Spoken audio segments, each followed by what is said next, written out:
Yo, yo, yo, yo, Facebook, what up, what up, what up? I'm gonna just be myself right now. You know what I mean? Um, it's about time that I feel like it's about time that I give my testimony. You know, I was told at one point that everybody has a story. And the reason why I feel like it's time for me to release my story is because I believe it's time to release because it's gonna help somebody. It's gonna help somebody else. And I know that a lot of people out there can relate to what I'm about to talk about and what I'm about to say. I don't know how long it's going to take, but I'm going to just freestyle it and I'm going to give it to you raw, just how it is, just how it was, the feelings that I felt um, growing up, the experiences I had, you know, and um, a lot of the situations that I came through, that I made it through, that I beat, a lot of defeats that I went back and won, so, just pay attention, listen up to me, you know, give it to you just like it is. So anyway, hold on a sec.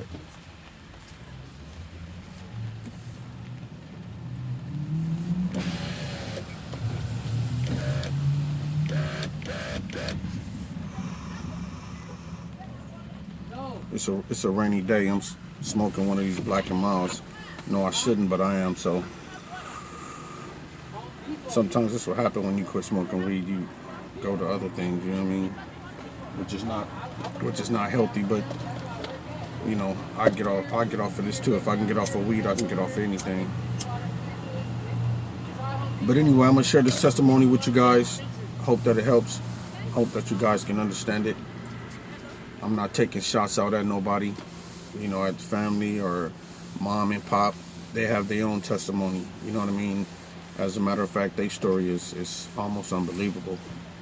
But both of my parents are doing really well as far as their mind is concerned. They're very helpful people. My dad is a minister. My mom is doing her realtor thing. She, these both of them have come a very, very, very long way. But this is an incident that happened towards, I think it began how my approach to life was going to be, or how my approach to life was as a kid. I remember one time we was living on 92nd in Vermont. I believe it was. Yeah, it was 92nd in Vermont at that particular time.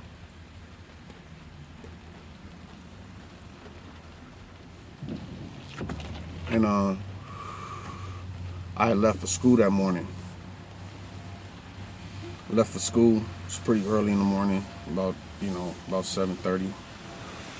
And I found this crate.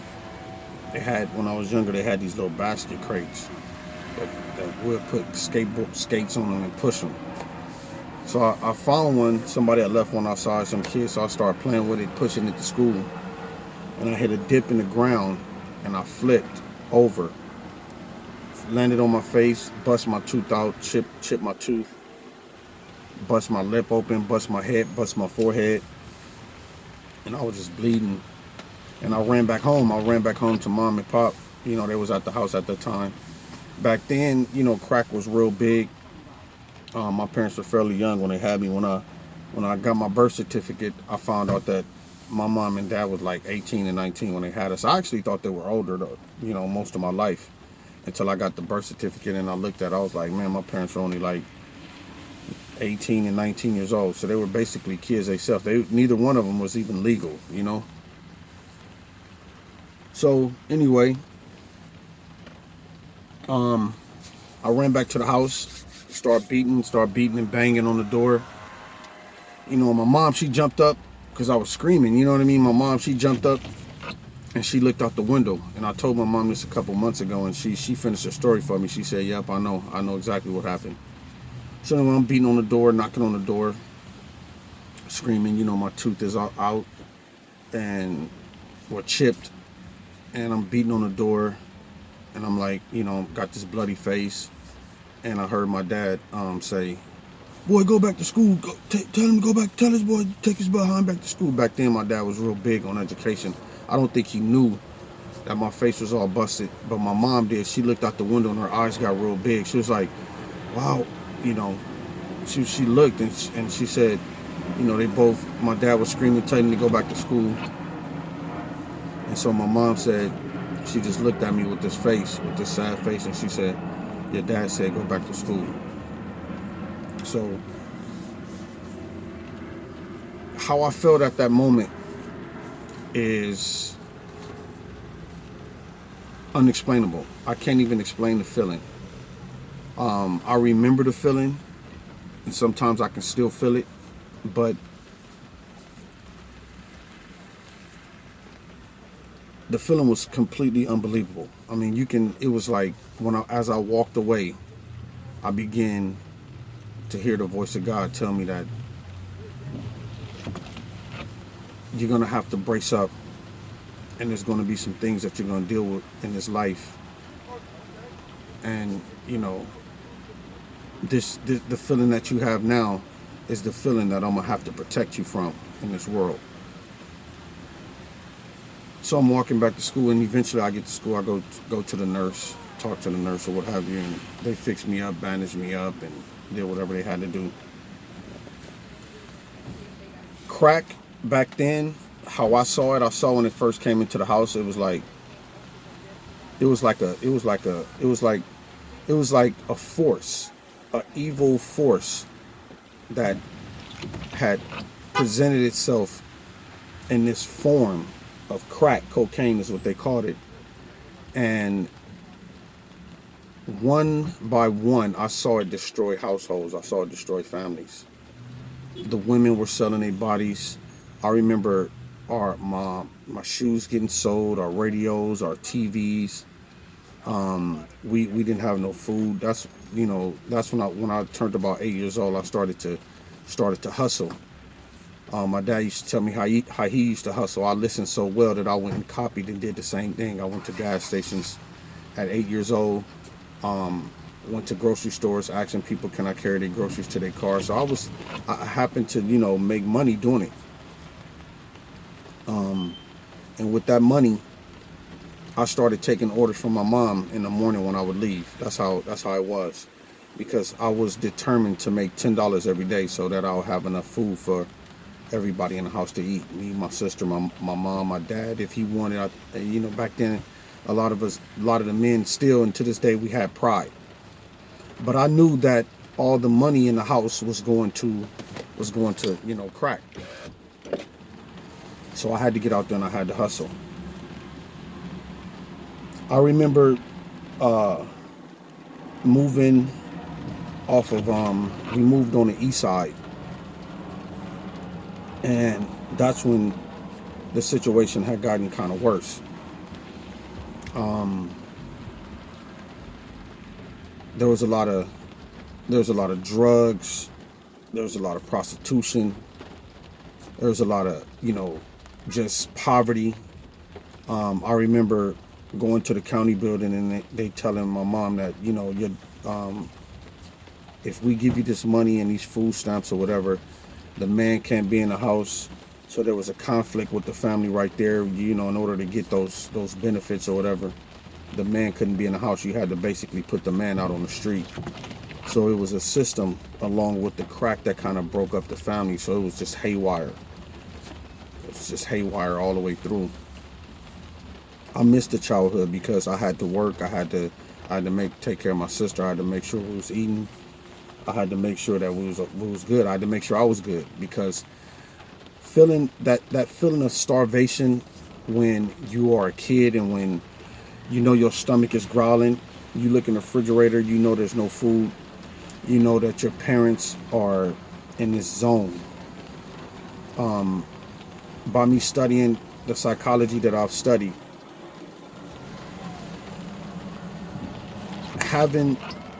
being addicted to a substance that yearns and your body crave it, every dollar you get goes to it because you're not in control. you're completely out of control. You're completely your craving is more powerful than anything on the planet. Any religion, any prayer, any it's like nothing can save you until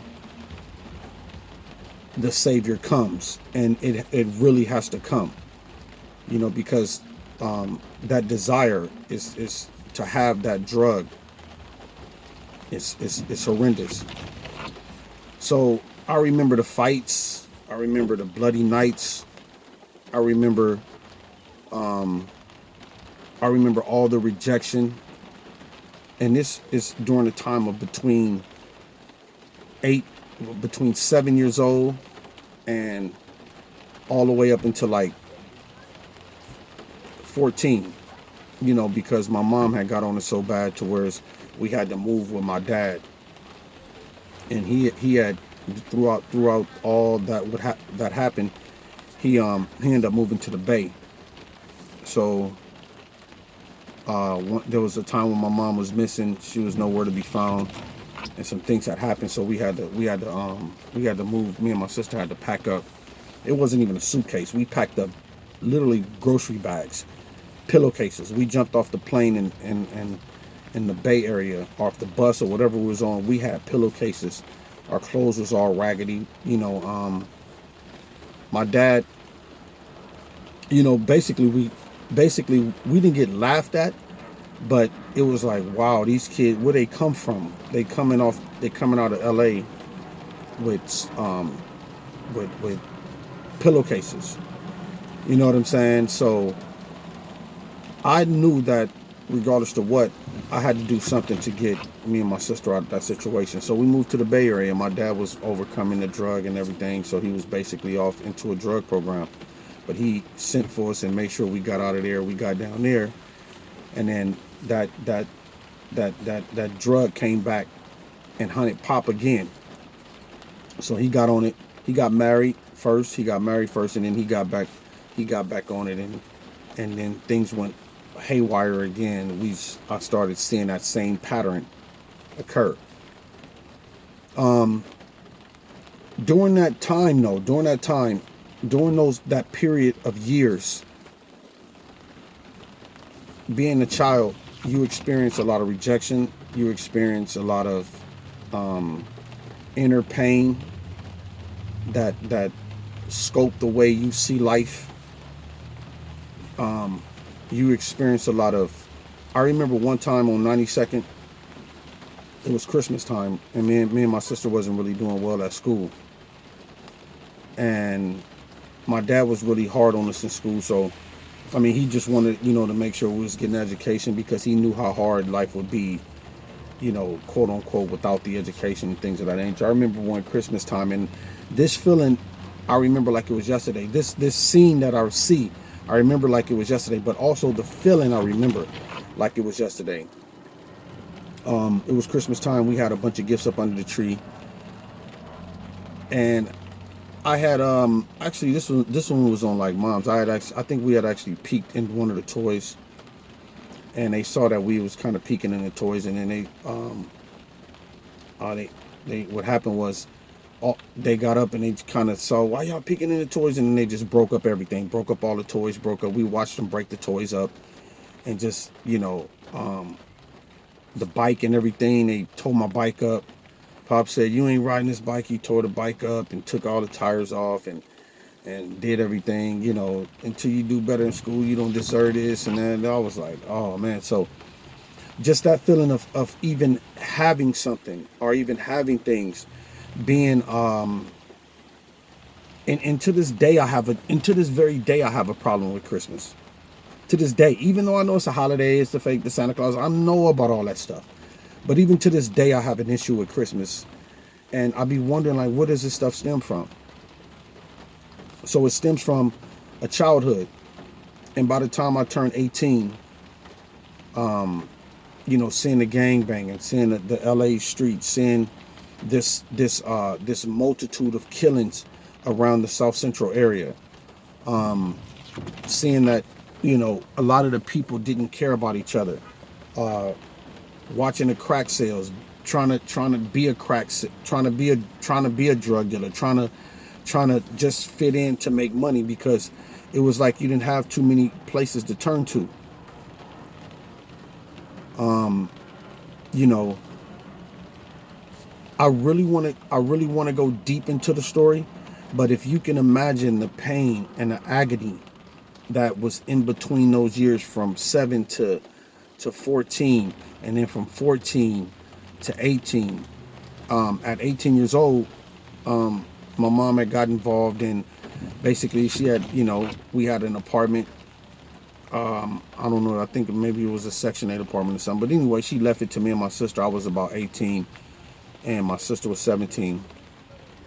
So the landlord, he dealt with us for a little while, but then you had the gang banging scene, you had all this turmoil going on. So he basically put us out. So from 18 to about 27, I was just out working, fending for myself. But what saved me is the fact that I had to hustle, and I worked most of my life. From, my first job was at 15 and a half, you know what I'm saying, out there in the Bay Area. Come from LA out to the Bay Area. So I got a job, and I started working for McDonald's, and I just stayed up there, you know what I mean. I would go in on my days off and everything, just to get away and be able to see, because I wanted to see money.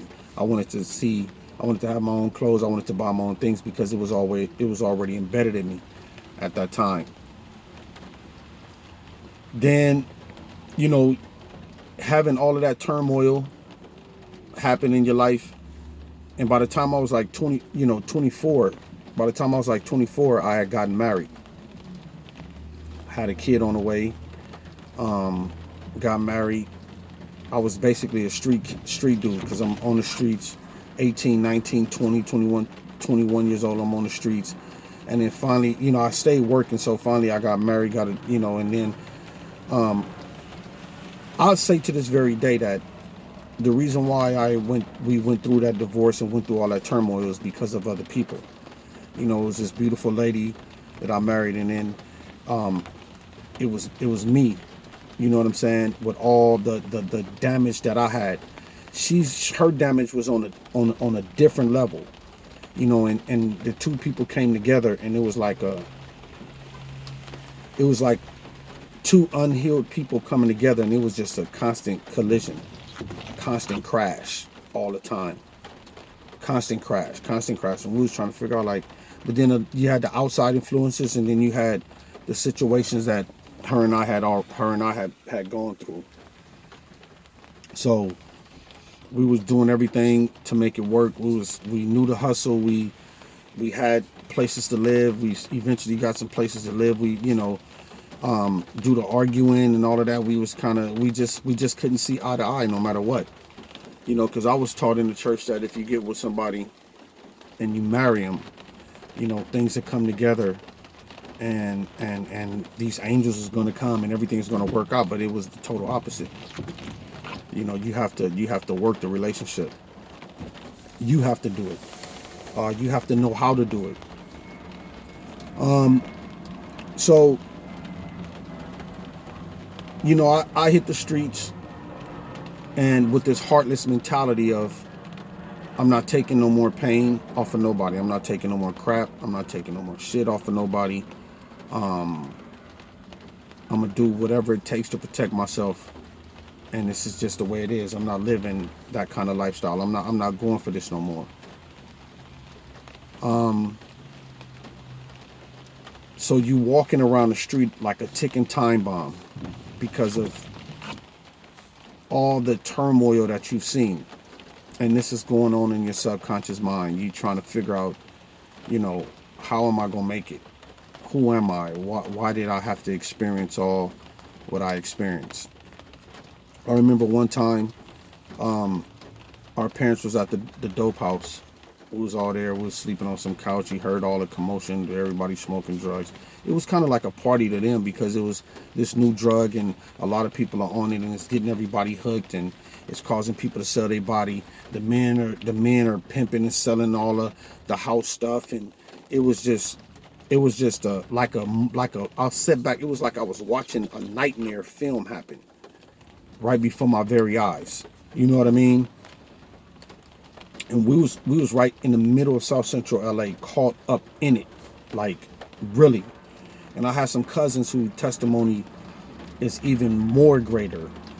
But it was a lot of homeless. It was a lot of homelessness. It was a lot of that scene with them in the crack house. I'm gonna get back to that.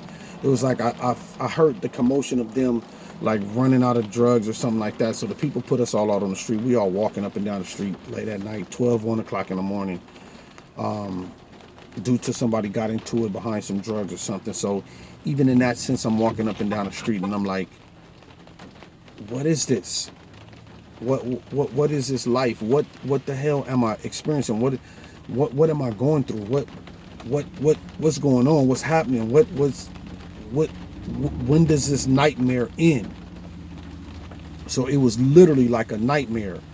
It was literally like a nightmare, you know. A lot of this is going into my book. I don't want to. I can't really seem to get into detail, but I can give you bits and pieces, because a lot of detail that I'm leaving out now in this video is in the book that I'm writing. I've been working on this book and kind of putting it on and off, but it needs to be out there. It actually will make a good film that can bring awareness to what's happening in today's time, because it's a side effect of what's happening in today's time in our generation, the generation that's coming up, the generation beyond me. You know, my mom went through foster homes and things of that nature. My dad lost both of his parents, one of them at 14, one at 17. So he was like, you know, these people were very good people at heart, but they had gone through a lot of situations themselves, and then they had us, and then it was just like a... So in return, I gave my heart to God, and I started living that church Christian life. After the streets, after dabbling in the streets for a little bit, I started, I went to church and started living that church life. And I kind of left the church. And once I left the church and hit the streets again, it was like just another turmoil. Homelessness, staying here and there, trying to keep a job going, trying to keep money coming. Watching brothers get killed in the street, being at a funeral every other week, from some young dude in a casket. So you start to feel like life is not worth living. You start to feel like life is not worthwhile. You know what I'm saying? And I noticed through studying psychology is with that kind of lifestyle comes conditions. With that lifestyle come conditions. With that lifestyle comes regrets. With that lifestyle come behavior. A lot of it is what they refer to in psychology as learned behavior, things that you've learned.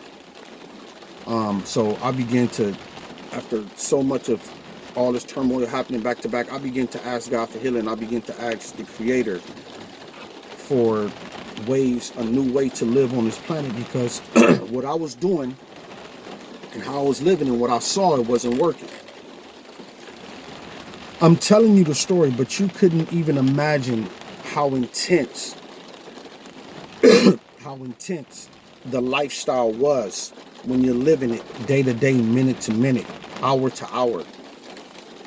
It's 24 hours in a day, and that whole 24 hours felt like a nightmare. I remember talking to my godpop, and he said, I told him one time, I said, if somebody offered me $60 million and told me to go back to my childhood with that money, I said, I ain't nowhere in the world. I would be too afraid. I wouldn't do it.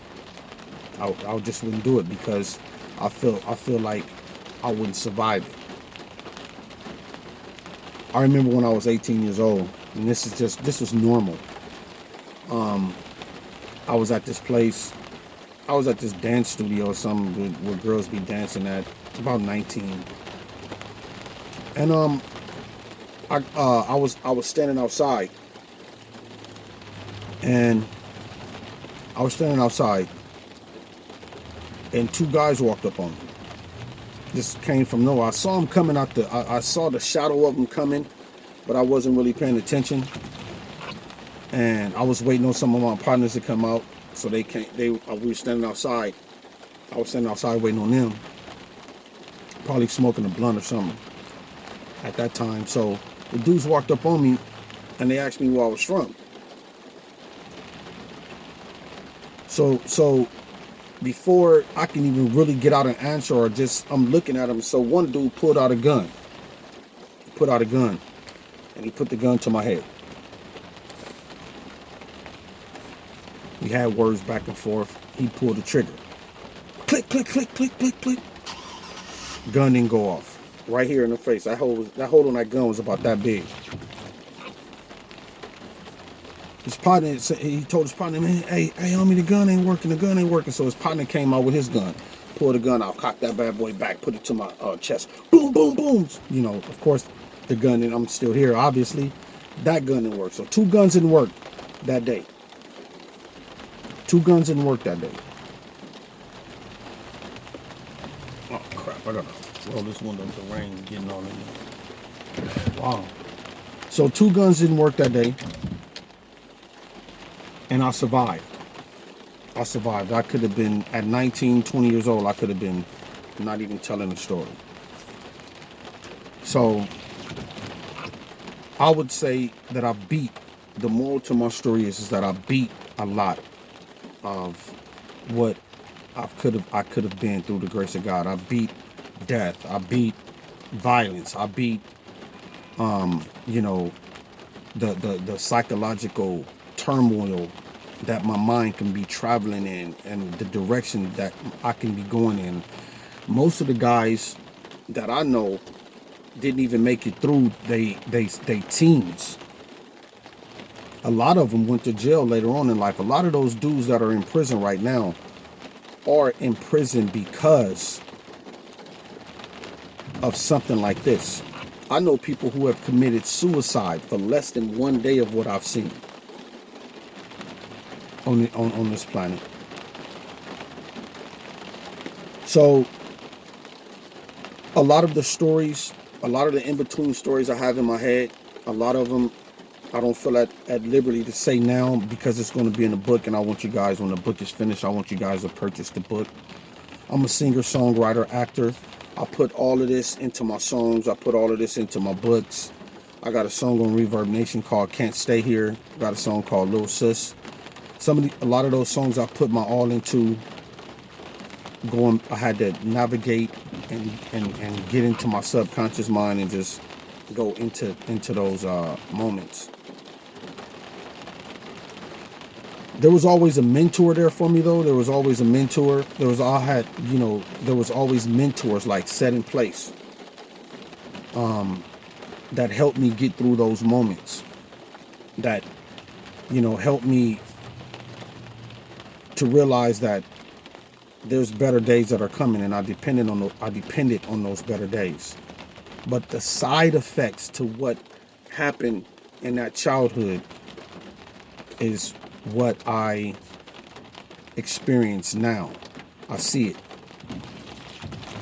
I'm gonna give you guys this, and I'm gonna cut this video short. It's about 30 minutes. I'm gonna cut this video short. There's a lot more that I can put into it, but this thing could go 2 hours. But I remember working at Hollywood Suit Outlet, and I ran into a dude named Dak, and they ran this seminar called Psy Seminars. It's called Psy. This is where my healing process started. They ran these seminars. It was called Psy Seminars, and he came in, and I greeted him with a smile. Of course, I'm working professional. I'm one of the top salesmen there, and I'm helping these guys. And he was like, "Man, you got a good smile. You seem pretty happy, man. Maybe you should come to one of our seminars and check it out." And he started telling me what the seminar is about. It's a seminar about going back into when you were first hurt, when your pain first started. We've all been hurt, but a lot of us hold it in and hoard it and cover it up and protect it. We don't want to let it out.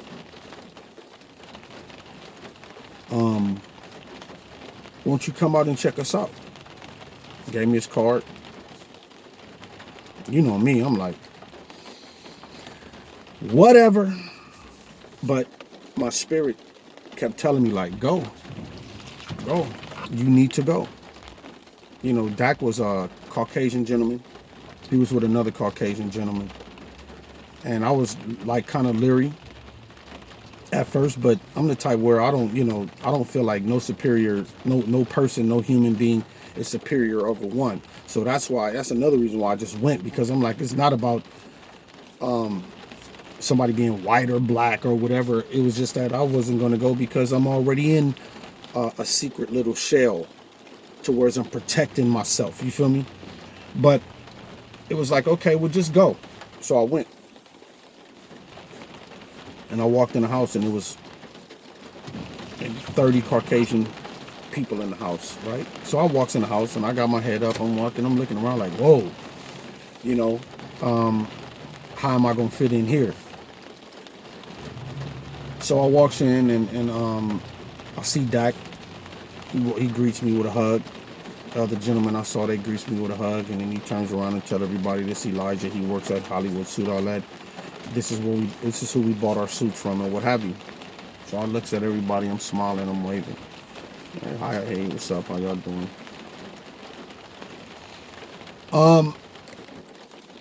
Time went by, maybe about an hour went by, and I listened to what they had to offer as far as the seminar is concerned. I'm like, I want to go, but the seminar costs about $500, and you had to pay it right then. You know, seminar's $500. It was a whole weekend. I think it was like a Friday, Saturday, and a Sunday night. Sunday night, you was gone. Monday morning, you could leave or what have you.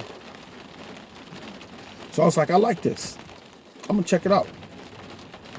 But I'm working, but my money is tied up. So this $500 thing, I'm gonna just have to get back at them on it. But I signed up to go. So I signed up to go. The lady of the house, beautiful lady, beautiful lady, man. You know, skin color doesn't matter, man. Beautiful lady walked up, and she was married. Her and her husband was both beautiful people, man. I promise you, yo, for real. Didn't feel none of that negative, racist crap. She walked up to me, and she said, I want to do something for you. And I was like, what is that? She was like, I want to pay for you to go to that seminar. I was like, what? I'm like, you gonna pay today? They want $500. She went in her purse, got the money, and she paid for me to go to that seminar. I was booked. Went to the seminar. I had to take the day off or whatever I did because I was working. I was working. I was off on some Saturdays, but I was working a Sunday or whatever. So I went to the seminar, and when I got to that seminar, dude, that dude went so deep. It was like the seminar was for me. He went so deep into my childhood.